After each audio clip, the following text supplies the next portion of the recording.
Good morning mga auntie ko, outfit check. So aalis na naman tayo. Sulitin na natin ang mga araw na ito.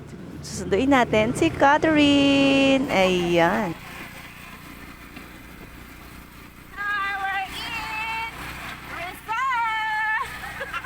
Hi, girl! Yan na nga, naligaw kami. Positive mo yan. Pwede rin. Naligaw kami, guys. My God, makasangyot lang.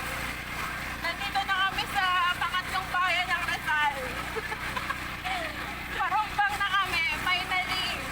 Konting, ano na lang, mga 30 minutes pa, Brad. See ya later! So ayun na nga, dahil lang kandaligaw-ligaw kami, binilisan na namin dahil medyo malayo pa yung babagtasin namin.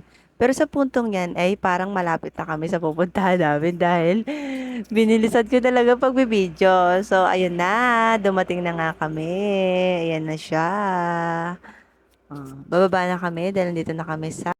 So, ayun na nga, dumating na nga kami dito sa El Paradise Cafe Bistro. Okay, let's go guys. Pasok na tayo.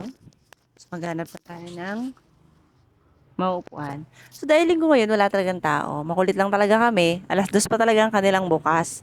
Sabi ng may-ari. Pero, dahil nagpabook kami, bumiyahe kami ng mas maaga. Pero dahil nagkandiligaw-ligaw kami, so ayun. Bahala na si Batman. So, ayun, kinausap namin si ate at para ma-prepare na kami daw ba ay magsasangyup? Ay, hindi po. Tatambay lang ho kami din eh. Kaya nga ho kami nagpunte. At ayun na nga, eto na nga siya. Ang LB, ang ano ba to? Ang El Paradise Cafe Bistro. So, ayan ang lugar niya. At ayan na nga, na pwesto na ang aming gagawin. So, magsasangyup na tayo. Dahil yan ang pangako namin kay Catherine. Magsangyup na tayo. Let's go. So, dahil matigas pa ang aming karne, dahil hindi nga sila nakapag-ready. So, ilalagay nilang lahat yan para maluto agad. Agad-agad, 'di ba? Dahil hapon na rin yan, mga 2:30 na ata yan. Malayo pang biyahe namin. San Jose to Rizal pa kami.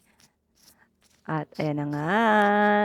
Pini Piniprepare ng magluto. Nagdalawa. So, ayan. Dahil frozen.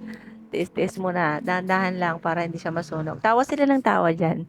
Kasi ang sabi nila, ilagay daw lahat, mauubos rin naman. Diba? Pero guys, masarap talaga dyan sa El Paradise Cafe Bistro sa Rizal. Masarap yung sangyup nila. Sulit din naman. Siguro na-enjoy namin dyan yung pagkaligaw namin. At saka yung kwentuhan lang namin. So after nun nga, ay bumiyahe na kami. Dahil pupunta kami doon sa hipag ni Catherine. Dahil papasyalan namin si Baby Kali. So ayun, nasa likod na lang naupo si Catherine para makapagkwentuhan sila ng kanyang best friend. Yan si April, ang aking partner. At yan si Catherine, ang kanyang best friend. So ayan, nasa biyahe na kami niyan, sa kukulit. Inaalala namin ang aming pagkaligaw. So, after niyan, yan, malapit na kami. Bagong sikat na ata yan. Oh, basta yan, malapit na rin kami na yan. Makakarating na kami doon sa bahay ng kanyang hipag. So, ayan at dumating na nga kami. O, di ba? Papasok na kami niyan sa kanilang gate. Pero dahil bago panganak si Ate Mabel, ay nag-doorbell lang kami. Dahan-dahan. Dahil ayaw kami pagbuksan ni Mucho. Kasi inuugoy-ugoy niya ang kanyang kapatid. So, ayun na nga.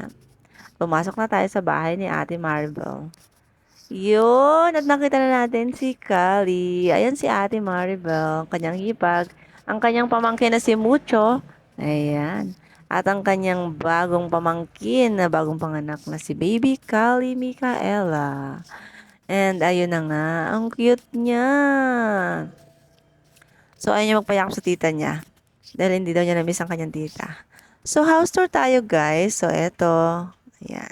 So, ayan ang kanilang sala. At ito ang kanilang kusina. Yes. So, ayan sa ating mabel. Di ko alam, may bisita pala siya. So, mabilisan lang to. To sa inyong kanilang kwarto.